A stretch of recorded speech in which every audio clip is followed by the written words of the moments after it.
নমস্কার সকলকে, একটা মিনি ব্লগ নিয়ে চলে এসেছি। সাজগোজ দেখে বুঝতেই পারছেন দিনটা ছিল জামাই ষষ্ঠী।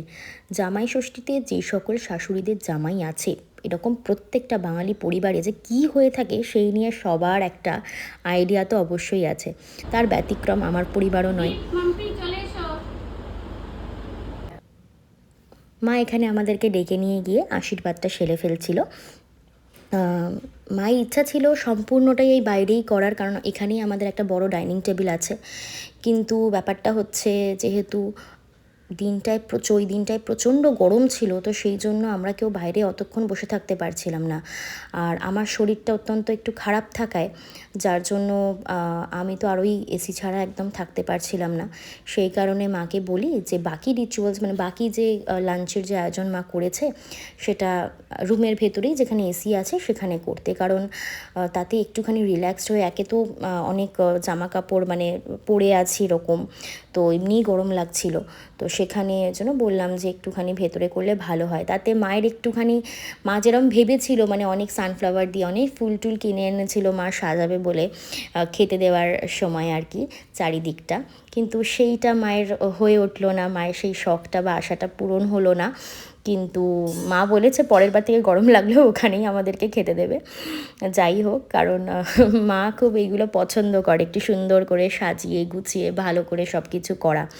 আর সারা দিনের পরিশ্রম করে মা এত কিছু করেছে, তার জন্য তো মানে মাকে তো আর ধন্যবাদ বলা যায় না, কিন্তু সত্যিই মানে এতটা পরিশ্রম করে এতটা আনন্দ আমাকে, দীপকে, বিশেষ করে দীপকে দিয়েছে, এটাই আমাদের কাছে অনেক বড় কথা।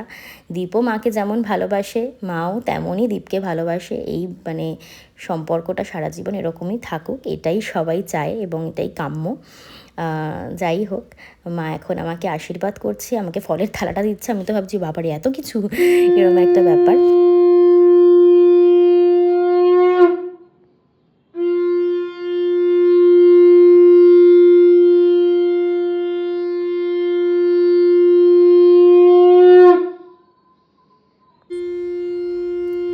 আর এই হলো আমার বরমশাই, আর আমার মায়ের জামাই, আর এই হলো আমার বরের শাশুড়ি, আমার মা। তো পাতে রাখার জায়গা নেই, তুমি উপোস করে আর কত কি রান্না করেছো?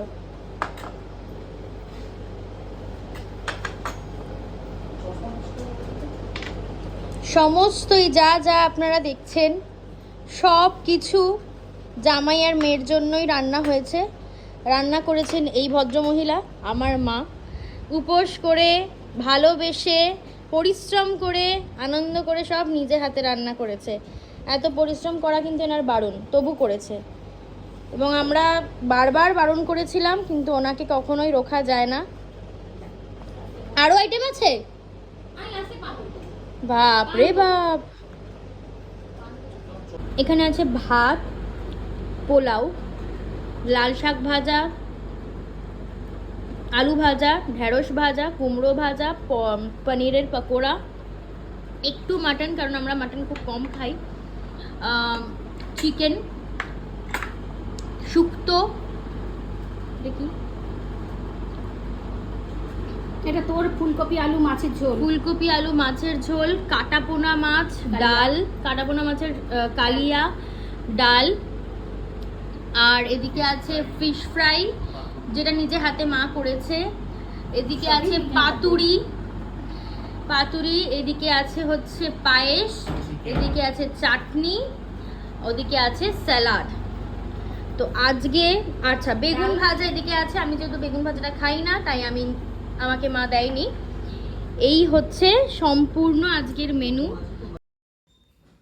মা এত কিছু নিজে হাতে একা রান্না করেছে, এবং মানে কি বলবো, মাকে বারবারই বারণ করি, অথচ মা সেটা শোনে না আমাদের আনন্দ দেওয়ার জন্য, কিন্তু বারবারই আমরা এটা বারণ করি, তারও তো বয়স হচ্ছে।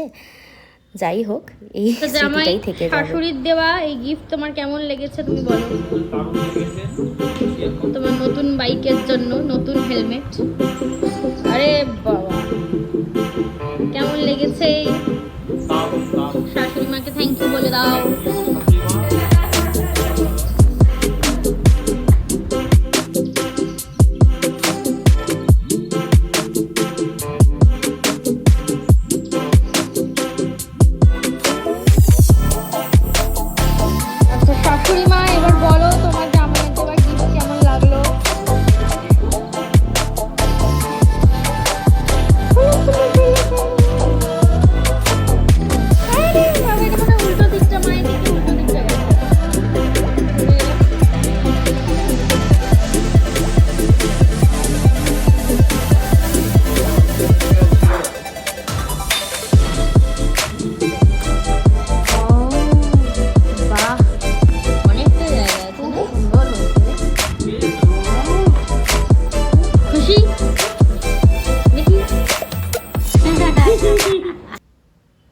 এখানে ছিল 1 হাঁড়ি রসগোল্লা, পান, মিষ্টি দই, পায়েস।